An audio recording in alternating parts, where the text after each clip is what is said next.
Hello friends, welcome back to my YouTube channel Disha explain. आज की इस वीडियो में हम समझेंगे यूनिट 2। यूनिट 1 मैंने अपलोड कर दी थी। यदि आपने उस वीडियो को नहीं देखा है तो आप जाकर उस वीडियो को भी देख सकते हैं। चलिए आइए इस वीडियो को स्टार्ट करते हैं। यूनिट 2 के अंदर हम सीखेंगे levy and collection of GST. GST किन आइटम्स के ऊपर लगता है और जीएसटी का कलेक्शन कैसे होता है। चलिए let's move on the first topic, scope of supply under GST. In GST, supply is the base for taxation. No supply means no GST. It means supply जो होती है, अगर मैं उसको दूसरे टर्म्स के लैंग्वेज में आपको बताऊं, supply means sales. अगर किसी आइटम का सेल होता है तो उस आइटम के ऊपर जीएसटी कैलकुलेट होता है।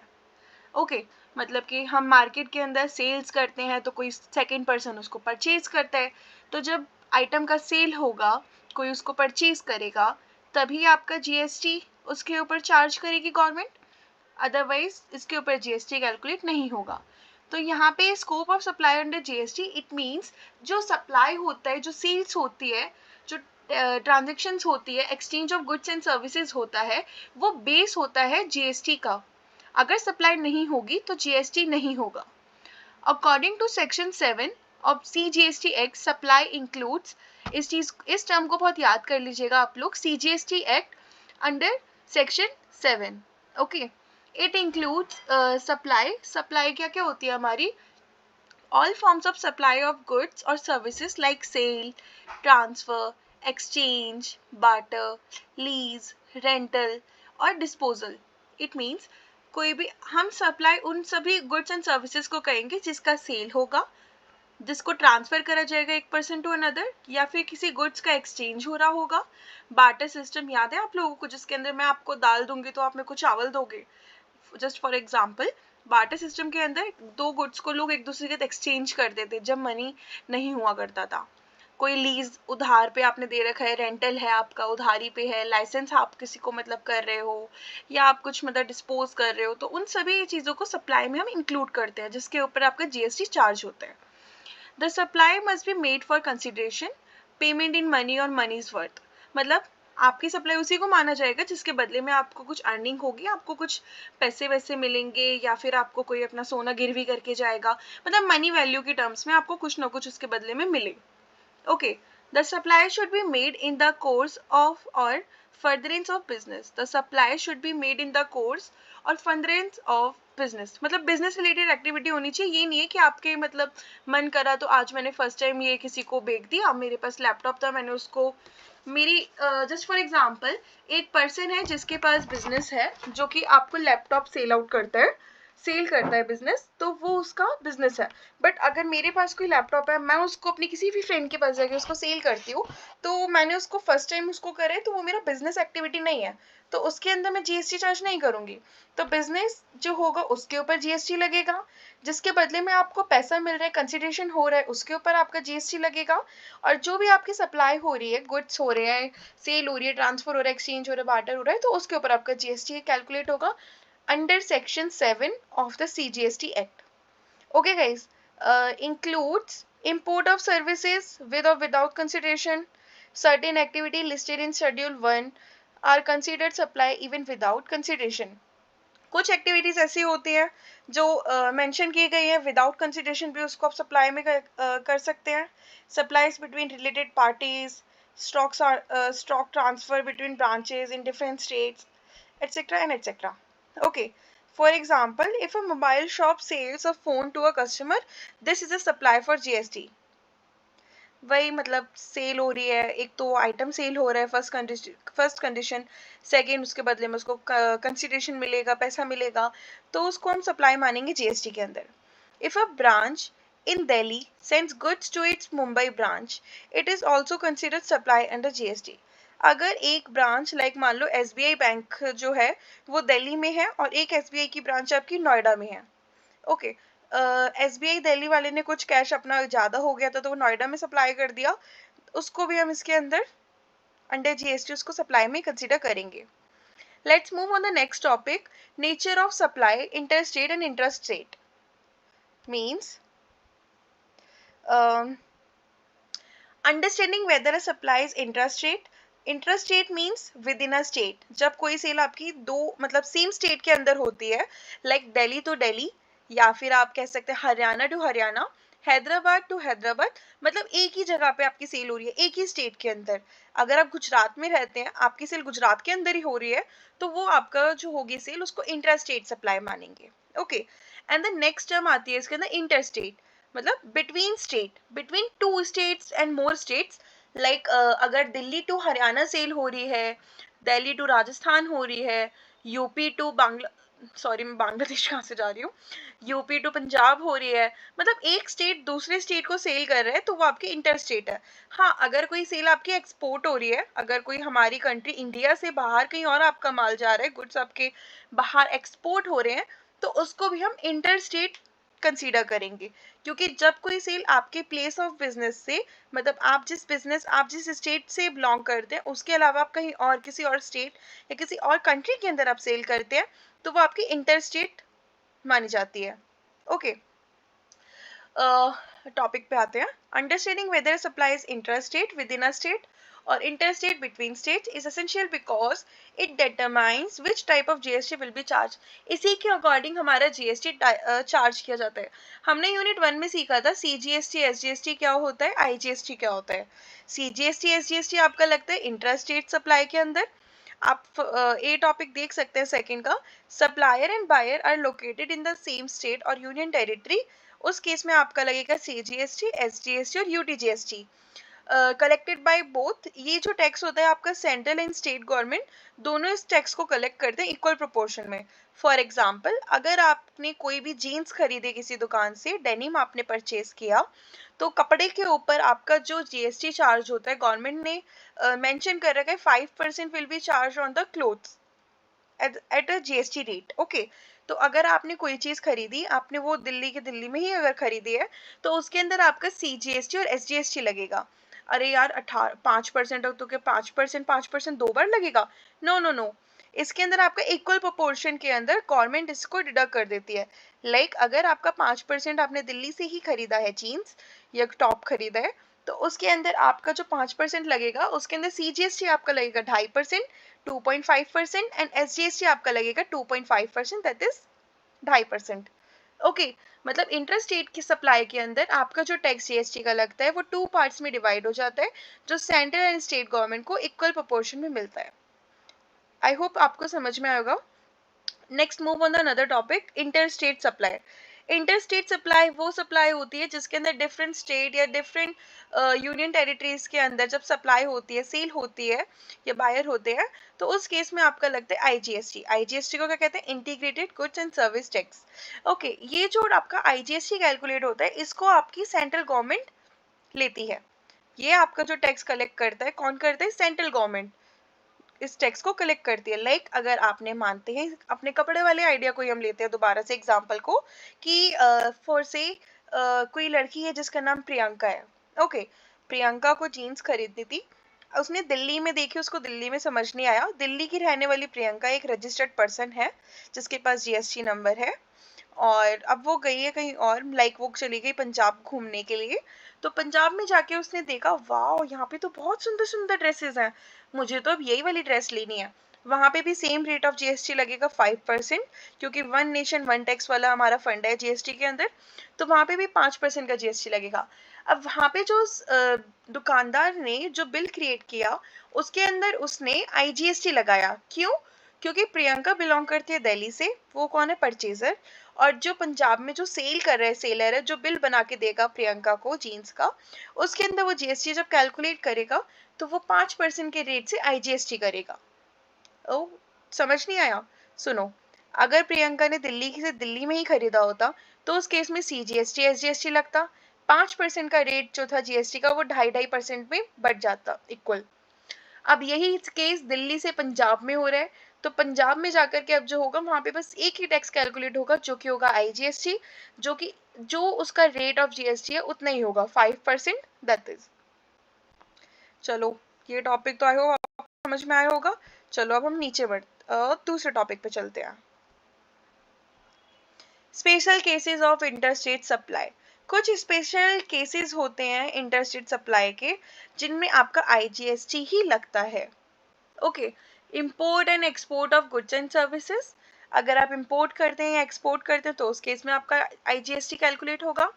सप्लाई टू और by SEZ, special economic zone, कुछ स्पेशल इकोनॉमिक जोन होते हैं, अगर आप वहाँ पे सेल करते हैं तो वहाँ पे आपका IGST कैलकुलेट होगा. Supply from India to outside India और वाइस वर्सा, मतलब इंडिया से आप सेल कर रहे हैं कहीं बाहर, या बाहर से आप सेल कर मतलब बाहर से आप मंगा रहे हैं, तो उस केस में आपका IGST कैलकुलेट होगा, जो आपकी सेंट्रल गवर्नमेंट उसको कलेक्ट करेगी. लेट्स सी एग्जांपल हम देखते हैं. Goods sold from Bangalore to Chennai, inter state हो गया तो IGST लगेगा. Goods sold within Mumbai, intra state हो गया, CGST and SGST will be applicable. I hope आपको समझ में आ रहा होगा. ठीक है. Classification of goods and services, इसका क्या मतलब होता है? To apply the correct GST rate, हमारी करेक्ट GST रेट लगे, all goods and services must be classified systematically, जिसके लिए हमारे पास HSN कोड होता है, जिसको हम हार्मोनाइज्ड सिस्टम ऑफ नोमेनक्लेचर बोलते हैं. It means HSN code her item का अलग अलग होता है. मैं आपको थोड़ा इसको डेप्थ में समझाती हूँ. जूते का, जैसे कि मार्केट के अंदर फुटवेयर में हमारे पास कितने सारे आइटम होते हैं, sandal, shoes, slipper, belly, crocs, etcetera and etcetera. एक आइटम मतलब पहनने वाला आइटम वो फुटवेयर है, बट उस फुटवेयर के बहुत सारे मतलब उसके बहुत सारे टाइप्स होते हैं, तो उन सभी टाइप्स के अलग अलग HSN कोड गवर्नमेंट ने मेंशन करे हैं. GST आने से पहले क्या होता था कि अगर किसी की दुकान जूते चप्पल की है तो वो लोग क्या करते थे कि उनका सेल, भले ही उनकी अच्छी सारी सी सेल हो रही होगी, बट वो गवर्नमेंट को दिखा देते कि भाई हमारी तो 200 रुपए वाली चप्पल ही बिकती है, ऐसे मतलब बिल दिखा दिया कि हमारे 200 रुपए वाली चप्पल ही बिकी थी. अब गवर्नमेंट को यार पता कैसे चलेगा कि आपका कौन सा आइटम बिका है? तो गवर्नमेंट ने शूज का HSN अलग कर दिया, चप्पल का HSN अलग कर दिया, ताकि अब भाई जब तुम बेचोगे किसी को तो उसमें HSN कोड जो होगा वो बिल्कुल करेक्ट जाना चाहिए, और तुम गवर्नमेंट से टैक्स की चोरी ना कर सको. इस वजह से HSN कोड का जो कॉन्सेप्ट था वो इंट्रोड्यूस हुआ था. तो HSN कोड को अब हम और अच्छे से समझते हैं, पॉइंट्स को देखते हैं. Used for classification of goods, goods को क्लासिफाई करने के लिए HSN का यूज किया जाता है. Based on international coding system developed by world custom organisation. HSN code जो था ये इंटरनेशनल कोडिंग सिस्टम है, जिसको डेवलप किया था वर्ल्ड कस्टम ऑर्गेनाइजेशन ने. It helps in identifying applicable tax rate and simplify return filing. इसकी हेल्प से हम टैक्स रेट्स को इजीली अप्लाई कर पाते हैं और सिंप्लीफाई कर लेते हैं अपनी रिटर्न्स को फाइल करने के लिए, कि हमारी कितनी रिटर्न क्या हुआ, कितना हमारा कौन सा आइटम सेल हुआ, जिसके ऊपर हम सही अपना GST रेट लगा सकें. Let's move on to another topic, SEC code. SEC code, service accounting code. ये भी आपका used for classification of services.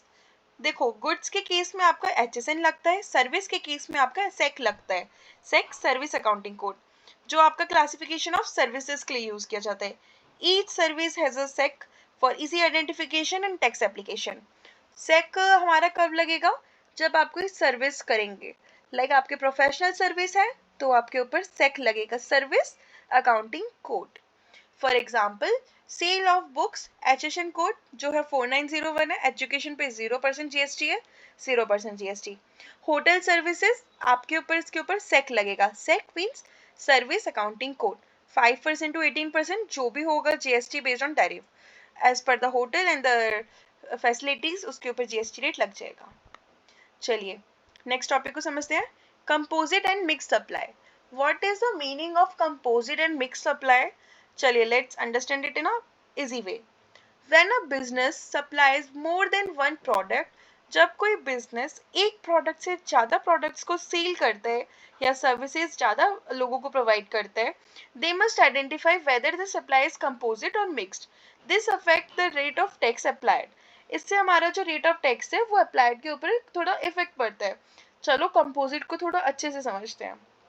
Composite supply. Two or more goods or services are neutrally bundled. One of them item is principal supply. Tax rate of the principal supply is charged on the whole bundle. मतलब for example, buying a phone with a charger. The phone is main item. The charger is the naturally bundled.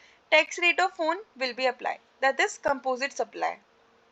मतलब आप जो भी item cell कर रहे हैं या आप बाय कर रहे हैं, उसके अंदर आपको एक के साथ एक और चीज़ मिल रही है, लाइक आपने फ़ोन ऑर्डर करा, उसके साथ आपको चार्जर भी आया, तो वो आपका क्या हुआ, वो आपका कंपोजिट सप्लाई हुआ, मतलब उसके अंदर आपको एक और आइटम था, तो आपका जो टैक्स होगा वो आपके फोन के ऊपर ही चार्ज हो जाएगा, बट ना वो आपको पता नहीं चलेगा, वो आपके चार्जर पे भी थोड़ा बहुत लग चुका होगा, ठीक है। मिक्स सप्लाई क्या होती है? मिक्स सप्लाई होती है two or more goods and services are offer together for a single price. एक सिंगल प्राइस पे आप दो से ज्यादा चीजों को लोगों को सेल कर रहे हो, but they are not naturally bundled, but वो साथ में नहीं दी जा रही हैं। The item with the highest tax it applies to whole bundle.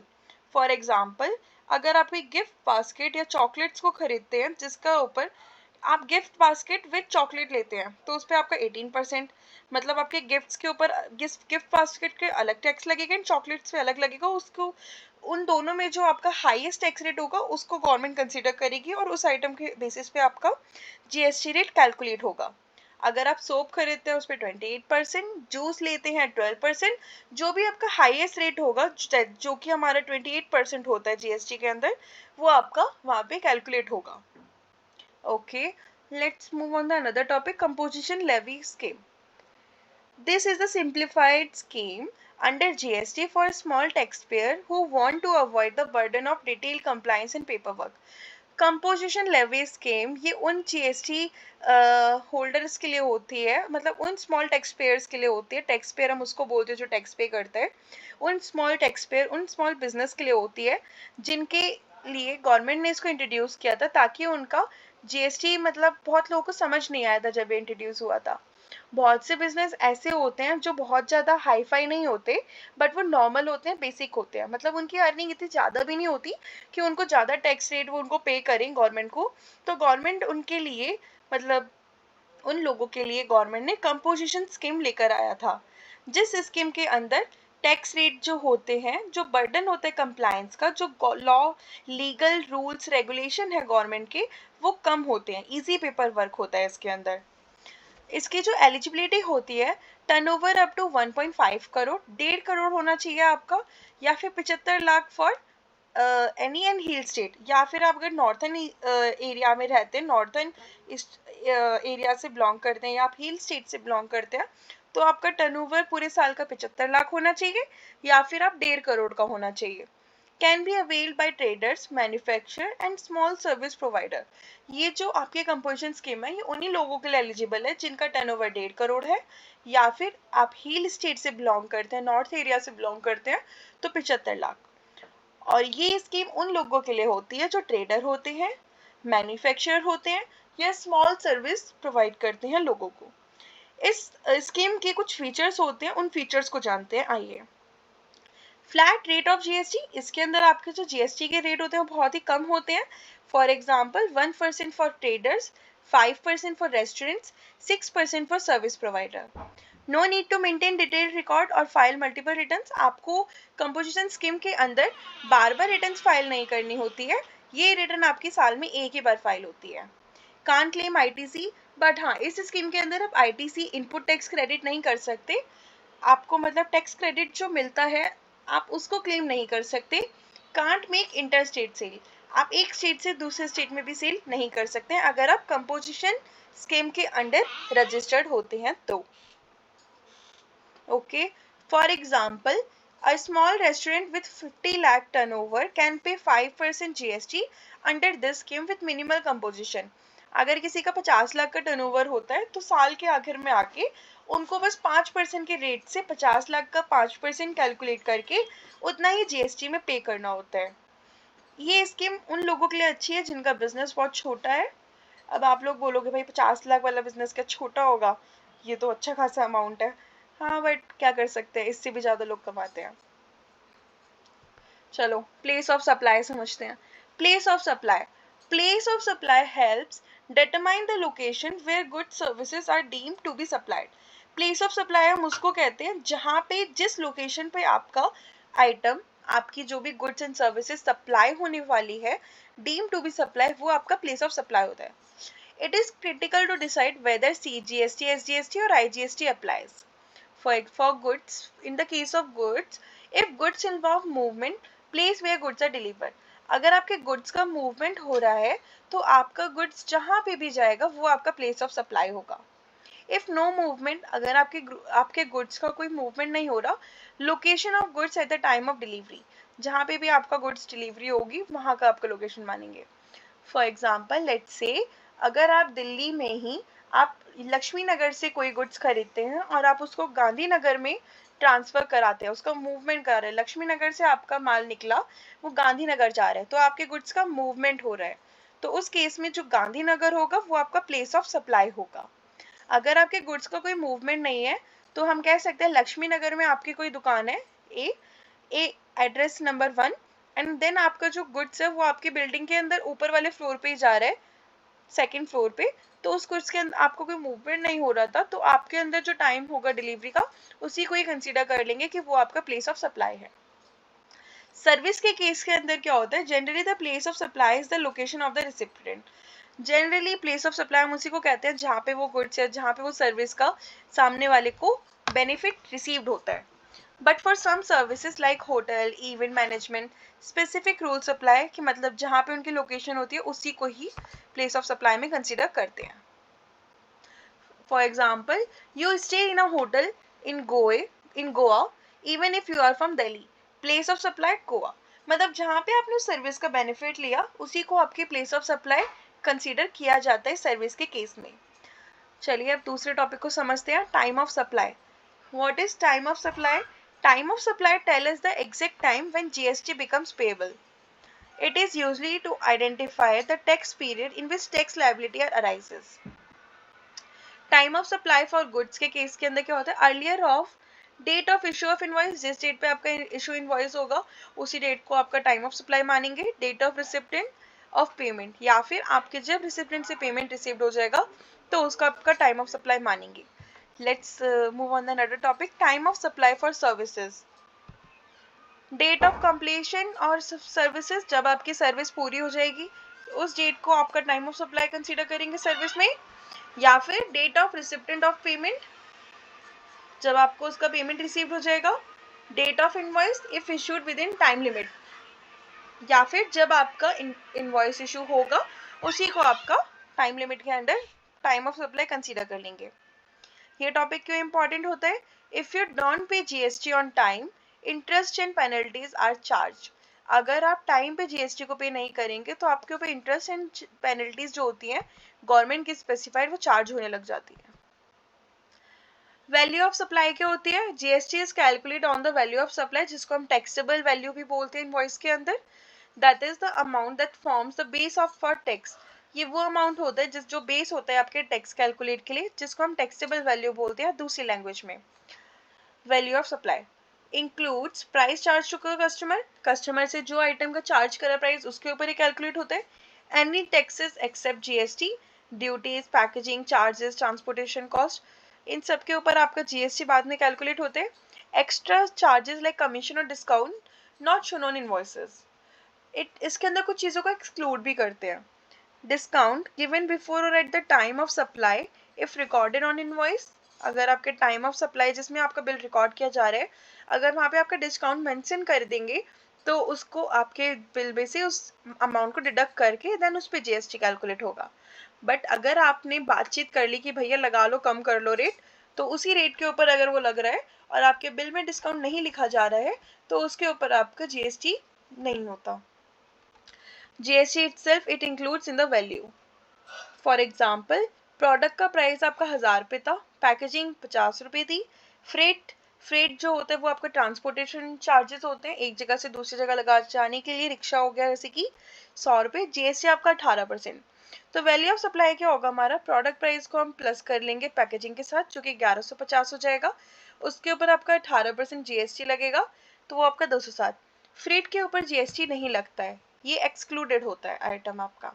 Freight यानी कि ट्रांसपोर्टेशन चार्जेस, ट्रांसपोर्ट के जो भी चार्जेस होते हैं वो जो भी बायर होता है वो खुद पे करता है। अगर मान लो तुमने किसी से टीवी खरीदा तो तुमने जो दुकान से टीवी खरीदा वो दुकान वाला बिल के अंदर टीवी के चार्जेस लिखेगा, बट जब तुम उसको वहां से डिलीवरी के लिए वो तुम्हारे घर पे लेकर आएगा तो हो सकता है कि वो जो डिलीवरी में रिक्शा लेकर आएगा उसको, तो वो रिक्शा वाला तुमसे पैसे लेगा ना कि उससे, जिसके ऊपर आपका जीएसटी कैलकुलेट नहीं होता। चलिए कुछ की टर्म्स को समझ लेते हैं। की टर्म्स के अंदर हमारा आ जाता है सप्लाई, सप्लाई किसको कहते हैं? The base activity on which GST is charge. Intrastate, intrastate supply वो होती है जो आपकी सेम स्टेट में होती है, जिसके अंदर आपके दो जीएसटी रेट लगते हैं, सीजीएसटी और SGST. Interstate sale, interstate supply वो होती है जो आपके बिटवीन टू स्टेट्स होती है, थ्री मतलब बिटवीन अनदर स्टेट होती है, जिसमें आपका आईजीएसटी कैलकुलेट होता है।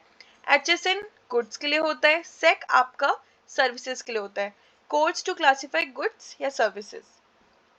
कंपोजिट सप्लाई, बंडल सप्लाई होती है जिसके अंदर आप एक ही प्रिंसिपल आइटम के ऊपर जीएसटी कैलकुलेट करते हैं। Mix supply, multiple unconnected item sold together, जब आप एक साथ बहुत सारे आइटम सेल करते हैं तो उसके अंदर आपका जो हाईएस्ट रेट होता है जीएसटी का, आप उसी को ही कंसीडर करते हैं। कंपोजिशन स्कीम सिंपल करती है टैक्स को, टैक्स स्कीम होती है स्मॉल बिजनेसेस के लिए। Place of supply, where supply is to be deem to be happen, जहाँ पे आपकी सप्लाई हैपन होगी उसी को आपका प्लेस ऑफ सप्लाई कंसीडर करते हैं। Time of supply, when tax become payable, जब आप टैक्स पे करते हैं तो उसको आपका टाइम ऑफ सप्लाई कहते हैं।